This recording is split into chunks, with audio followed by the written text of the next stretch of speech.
So I finally made the move to get the entire Injustice saga on physical book and no longer on Kindle. And the Warworld saga is almost done. By the end of August, we should be done with the entire Mongol Superman Authority saga. That I wanted to cover the man, the mythos, but more importantly, the morality of Superman. Now, in real life, we always have these unexplained present day miracles that could be blamed on Superman or Christ or Allah, some sort of religious figure. And we have yet to get all the proof from Area 51, all the secrets yet to come out. But this man, this invulnerable dude in a circus costume has been popular for so long, 85 years. He's been around. He was created by two guys for a reason. I mean, the proof is all in the archives. Look at that. The return of Superman's lost parents. I mean, for fuck's sake, he's got a son, a super son who grew up like a weed. Look at that. The 21st century hero. But to go back on the morality, I want to go back to an article from a year ago by Grant Morrison. Grant, a real-life Lex Luthor, or at least a real-life creative mastermind, a writer in his own right, a great writer who I liked from JLA, Rock of Ages, Earth 2, and such. He had his own take, and he's recently responsible for Superman and the Authority storyline, not the current one in Action Comics, but the miniseries. And he explains here on the subject of injustice. It's something, my poor Scottish accent, it's something I've come to terms with, and part down to it coming down to the patriarchal structures that have been oppressing us, and Superman can easily be made to be representative of that. This dad-like figure looking out for us can be made authoritarian, but I think that's a mistake, Morrison tells Comic Book Resources. I think the idea that Superman would react to the death of Lois Lane by becoming a tyrant is ridiculous. My mom and dad died, and I didn't become a tyrant. If I can handle it, Superman can handle it. Now, I'm not so sure about that. You have to think about it from this point of view of how it all got set up.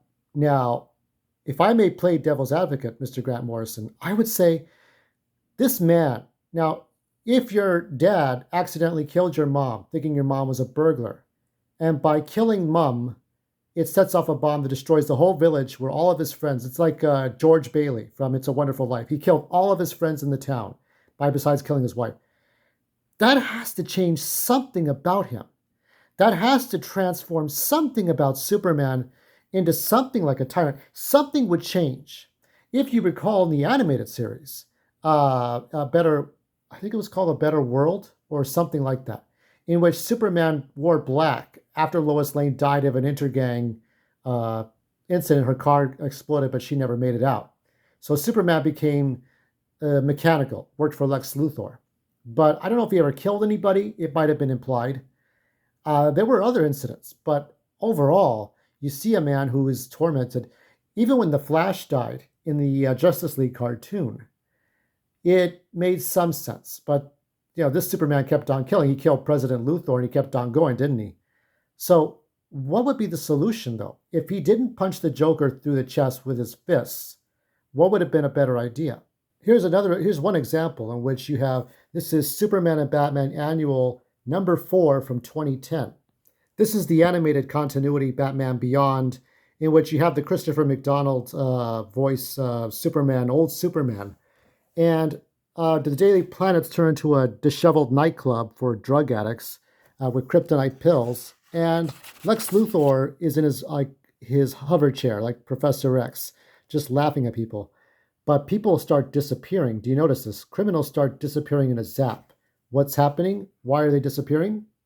Well, after Superman beats up Lex Luthor's apprentice, the fake Superman Beyond, he takes this projector. This is a portable Phantom Zone projector, and he sends Lex Luthor away because Lex Luthor has a bomb hidden inside him that if Superman put his hands on him, he would just blow up the city. Much like what the Joker was going to do, right? Or what the Joker did in Injustice. And here you can see the Phantom Zone criminals. You can see Zod. You can see Ursa, Nog, or whatever his name is. Rom, that 3-letter word. And he's got Daxamites in there.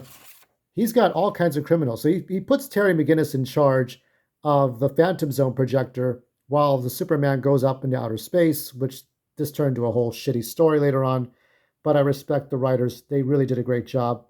And instead of killing the Joker, I guess Superman could have put him in the Phantom Zone projector, but if you recall, in the Superman annual, where Superman for the Man Who Has Everything, and also that was a Justice League cartoon, there was arguments that the Phantom Zone was inhumane in a, in a mental, in a delusion that Superman had. If Superman had stayed on Krypton and his father was still alive and he had a child, they argued that the Phantom Zone was inhumane or not good for Kryptonians. So, what's the right answer? To kill the Joker outright or put him in the Phantom Zone? Grant Morrison continues, I think there's a certain degree of, if he's that powerful, couldn't he change things? We're kind of leaning into the idea that he's a really good man and wants to do the best for us, but he's not actually human. He doesn't want to break us, but he's gotten to the point where he thinks maybe he should break us. Maybe we need this, Morrison says. It's a slightly scarier than a Superman as an authoritarian dad with heat vision eyes. It's more of an alien perspective saying, I've had enough of you. You've been messing up too long, and you're really going to hurt yourselves if I don't do something. So is it like Superman, not evil Superman, not tyrant Superman, but authoritarian Superman? Is this President Superman? Is this, Emperor Superman? What exactly does he mean? It's a little confusing, but I mean, there's different angles to look at this. I've talked about this so many times, but I think in some ways, this Superman is better than Injustice Superman because he goes past himself, having Lois still around, though. Lois is still alive, and John Kent is around because in Injustice, he lost both of his whole family died up in outer space when he thought Lois was Doomsday with the kryptonite fear gas. But this never happens here. And Superman takes these people here. You see Midnighter, who looks like Batman. You see this guy looks like Constantine, but this is Manchester Black. June Moon.